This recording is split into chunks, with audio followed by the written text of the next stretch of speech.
თითქმის ყველაფერი მოყვა მანქანას, შიგნით დევს. ეხლა ვაკეთებთ unboxing-ს.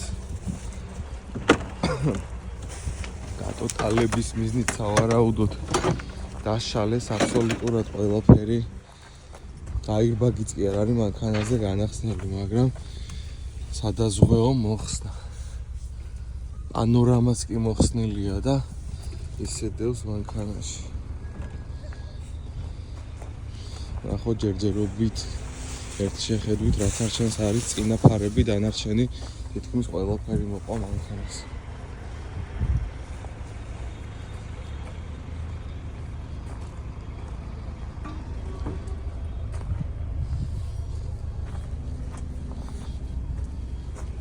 ჯგუფში აბსოლუტურად დაზიანება არ არის შეხებული ამ ნაწილებზე.